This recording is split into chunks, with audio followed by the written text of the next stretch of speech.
esa transición social y cultural. En síntesis, mientras el Estado promovía la cultura nacional, los docentes inventaban su propio código cultural para metabolizarla y pautaban el ritmo de un proceso que afectó a las generaciones que por entonces pasaron por la escuela. Los docentes como forjadores de vínculos democráticos. Desde antes que mediara el siglo XX, muchos docentes fueron pactando cambios en la educación, siguiendo en muchos casos la vía que prestaba la atención a la natural en los niños, apelaban a la posibilidad que tenían ellos mismos en sus manos para resolver los problemas que leían en el campo educacional y social. Por tanto, diferenciándose de docentes rutinarios, proponían y ofrecían pistas para la realización de transformaciones impregnadas de lo que ellos llamaban pedagogía tradicional, a la vez que se reconocían ellos mismos con inteligencia y capacidad para discernir e introducir contenidos y modos novedosos de enseñar. Quienes militaron por el afecto de los docentes hacia los niños procedían de diversas canteras, del movimiento anarquista, de la órbita católica, del campo pedagógico escolanovista, del movimiento asociativo y gremial, del propio ámbito de la formación docente. Pero ellos promovieron que los docentes se dispusieran a ser comprensivos con sus alumnos. Seamos maestros, no seamos vigilantes, ganemos su corazón, pongamos una buena dosis de paciencia y tolerancia y una mucho más grande de amor. Esta perspectiva fue recreada por las culturas docentes asociada a la cuestión del cambio en la escuela, bajo el supuesto de que si cambiaban los vínculos hacia dentro de la escuela, se modificarían en parte las relaciones sociales hacia afuera de la escuela. Muchos docentes introdujeron esta perspectiva para introducir cambios en su práctica diaria. Si la educación siempre fue acometida cultural y si siempre estuvo signada por la conquista de ciertos saberes y prácticas, se deduce que la idea de cambio la acompañó en su trayectoria.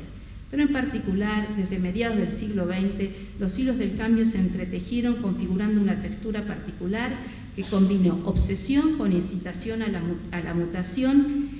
Y en tanto, las transformaciones expresaban el interrogante entre los docentes sobre qué preservar y qué modificar. Así, algunos alentaron un tipo de trabajo diferente en el aula, buscando muchas veces en la didáctica un hechizo que les permitiera concretar la ilusión de exhibir cambios cuantitativos o cualitativos.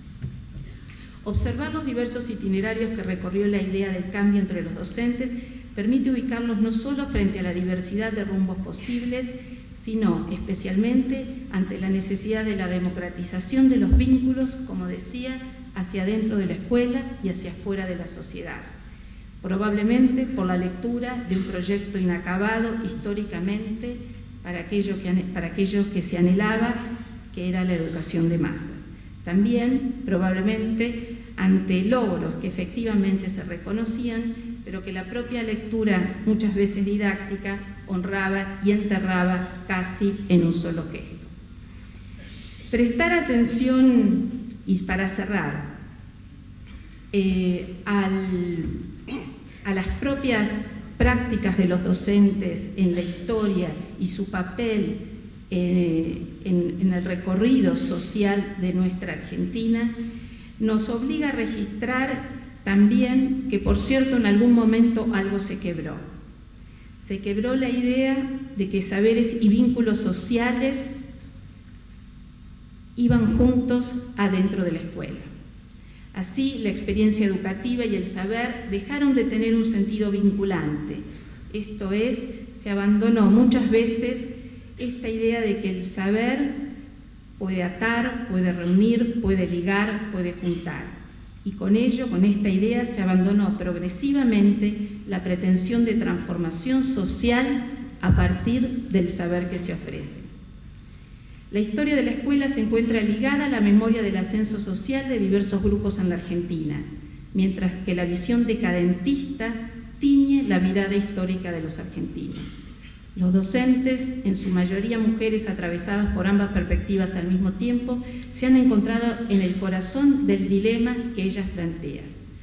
Muchas veces, ante un futuro confuso y que obsesiona, el pasado se recompone en las prácticas escolares para transmitir su energía y para engullir adversidades a las que el discurso social intenta otorgar vida.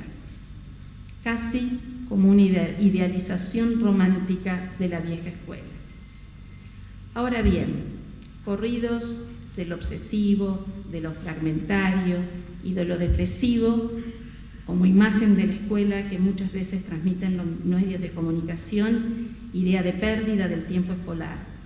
La mirada sobre los propios docentes permite reconocer también hoy ciertas creaciones invisibilizadas de su práctica diaria y su relación con la invención de lo social. Esto nos hace saber que no hay silencio y que la quietud no es posible para saberes y prácticas docentes, por más fundantes que sean. También se puede pensar que no hay caída sino pelea por la formación de algo inédito. A veces algunos se interrogan por un insondable cansancio en la educación como marca de estos tiempos. A ellos se les podría responder también que la cicatriz tiene que ver con nuevos nacimientos. Creo que nos equivocamos cuando solo vemos inmovilidad, miedo y cansancio en el ámbito escolar. Entiendo que abriéndose paso entre las representaciones de escuela parálisis, escuela barranco o escuela quebranto, tan asociados a cómo se viven o, según se cree, a cómo se detienen, caen, mueren saberes y prácticas en la escuela, también toman cuerpo diferentes y sugerentes formas renovadas en el híbrido mundo de la escuela.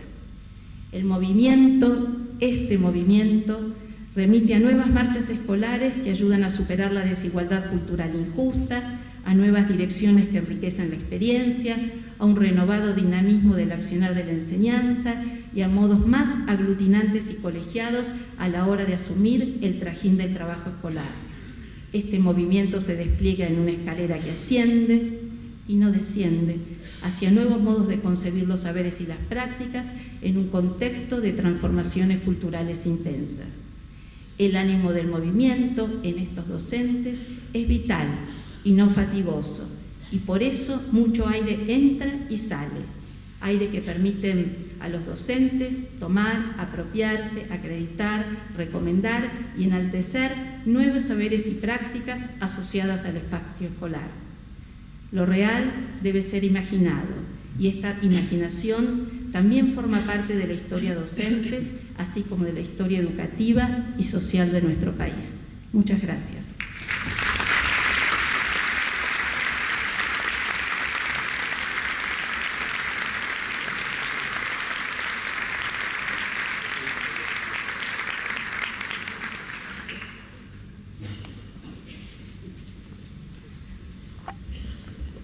Bueno, buen día a todos.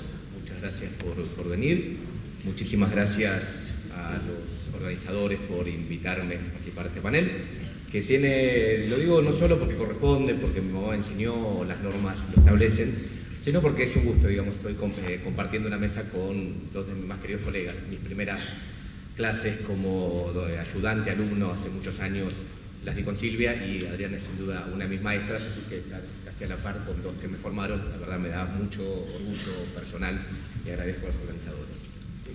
Cuando me planteaban el tema de la mesa, a mí me pareció importante, y además recupero el optimismo final de Silvia, ¿no? Me pareció muy bonito terminar este texto como contra estas versiones decadentistas y tan de que todo se cae, plantear esta idea optimista que es, dicen algunos, es la función del historiador, ¿no? Si no, nos volvemos anticuarios. Si perdemos los historiadores, nos volvemos pesimistas, volvemos anticuarios, museólogos y dejamos la condición de historiadores. Cuando me plantearon el tema de la mesa, me pareció importante que me propuse revisar algunos resultados de investigación de hace unos años, cuando con el equipo de cátedra dentro del programa APEAL trabajamos específicamente la dictadura militar, nos detuvimos a analizar el caso concreto de la última dictadura, de las políticas educativas, pero nos habíamos propuesto, al empezar a trabajar el tema dictadura, ubicar a la dictadura dentro de procesos más largos, ¿no? Tratar de no ver solamente el fenómeno de la dictadura, sino ver cómo las políticas educativas de la dictadura se podían inscribir en procesos de mediana duración, de aproximadamente la segunda mitad del siglo XX. Entonces me animé a recuperar aquellos planteos, ya tendrán 3 o 4 años, y tratar de avanzar más, ver en qué forma estas primeras líneas, este campo pedagógico, estas tensiones escolares que planteábamos, se configuraban en la segunda mitad del siglo XX y permitían comprender la dictadura, servían para entender casi hasta el presente. Es lo que quiero trabajar contarles a ustedes, digamos, recuperar un poco estos resultados de investigación, ver lo que pensamos después, animarme a hablar, tal vez tirar algunas provocaciones, algunas hipótesis personales, algunas lecturas personales, un poco para estimular el debate. Silvia ha sido un recuento histórico bien interesante. Rápidamente, ustedes saben, los trabajos de Adriana son más que necesarios en esto, ¿no? La creación del sistema escolar durante la formación del Estado Nacional, lo que Buró llama el CIPSE, ¿no? El sistema de instrucción pública centralizado estatal, digamos, este modelo escolar como Argentina en la modernización, acompaña al mundo escolarizando, planteando la idea de un Estado docente, la idea de lo público, etcétera, que fundado a fines del siglo XIX tiene muy rápido éxito, rápidamente se expanden y probablemente, también siguiendo las hipótesis de Buró, llega a su máxima expansión, digamos, a su culminación, casi en términos hegelianos, durante la década del 40-50, durante el peronismo, ¿no? Digamos, uno puede ser que, paradójicamente, digamos, en cierta lógica, el sistema escolar logra su máxima expansión a mediados del siglo XX y, derrocado el peronismo, comienza la crisis, lo llama la crisis de la escuela pública, ¿no? La década del 60 fue muy rica en diagnósticos, se hacía mucho diagnóstico,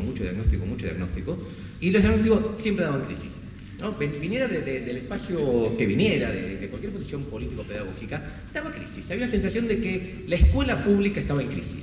Comienza el proceso de crisis de la escuela pública, que es un proceso que, con idas y venidas, con marchas y contramarchas, con mesetas, no es un proceso lineal, pero que uno puede plantear que a lo largo de la segunda mitad del siglo XX, este modelo fundacional, la llamada escuela pública, entra en una crisis que avanza, que lamentablemente avanza, ¿no? Digamos que, insisto, no linealmente, no directamente, pero levantando la vista y mirando 50 años, uno puede ver el avance de esto.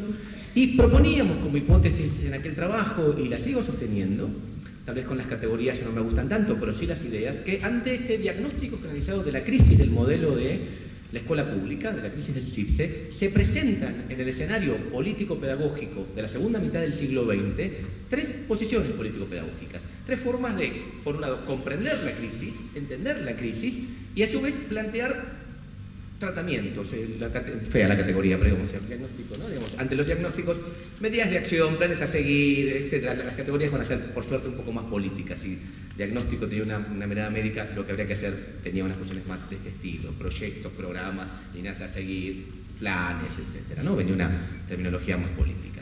¿Cuáles son estas tres posiciones político-pedagógicas? Que por favor pido que no la escuchen como una tabla de doble entrada, no es poner junto lo que va junto, es armar el campo, es verlo como fuerzas que tensan, ¿no? Un campo, como tendencias, no exactamente como máquinas clasificadoras. A una primera posición le hemos llamado la defensa del canon fundacional, ¿no? Esta posición lo que va a plantear es que la crisis que atravesaba la escuela pública, si quieren que atraviesa la escuela pública, del 60 en adelante, del 55 en adelante, es una crisis coyuntural y no estructural. Esto es, no es que el modelo sea malo, no es que el modelo esté agotado, sino que por vicisitudes de la vida, por devaneos históricos, por lo que nos ha pasado, por regímenes de puestos, dirían algunos, el modelo fundacional, ¿sí? Perdió eficacia, pero que sigue siendo el correcto. Que lo que hay que hacer es, la crisis es coyuntural, no es que el modelo es malo, sino que está funcionando mal. Hay que volver a establecer, hay que volver a plantear un canon, este canon fundacional, y que la solución a la crisis educativa pasaría por restablecer aquel canon fundacional. En el mejor de los casos, las posiciones más progresistas dentro de esta tendencia van a pensar que no solo hay que restablecerlo, sino que hay que modernizarlo. Pero van a plantear que si volvemos al modelo fundacional, la crisis se soluciona. ¿Cuáles son los 4 elementos que constituyen el modelo fundacional? 3 muy importantes y uno como una patita. Hay que volver a una escuela primaria donde rija la ley 1420. ¿Sí? Si volvemos a una escuela primaria donde impera la ley 1420. En todo caso, si ustedes quieren, las posiciones más modernizadoras, como decía, una ley 1420 tamizada por la escuela nueva, atravesada, ¿no? Leída por la escuela nueva. La modernización que trae la escuela nueva sería la primera pata importante. Volvamos a la ley 1420. Las posiciones progresistas modernizadas por la escuela nueva. Volvamos a una escuela secundaria al bachillerato humanista enciclopedista. Volvamos a, no hay mejor escuela secundaria que el bachillerato, no hay mejor escuela secundaria que la que da una buena base, no hay mejor escuela secundaria que la que da una cultura general, ¿no? El modelo enciclopedista. Amadeo Jacques, cuando fundaba el Colegio Nacional de Buenos Aires, da la que a mí me parece la mejor definición de enciclopedismo que conozco, ¿no? Jacques decía que el egresado de escuela media debía ser alguien que supiera de todo un poco y de nada mucho, ¿no? Esta definición, por supuesto, cuando decía todo, Amadeo Jacques no pensaba en todo, el guaraní no lo incluía, ¿no? Pero esta idea de una ampliación de un espacio cultural muy grande y un poquito de cada cosa, ¿sí? Volvamos a, no hay mejor escuela secundaria que el bachillerato, en todo caso, modernicémoslos, que en literatura no solo lean a la Ciprés Tedita, sino que también lean a Cortázar, que en física aprendan un poquito más, no se queden en Newton, si por lo menos avancen sobre Einstein.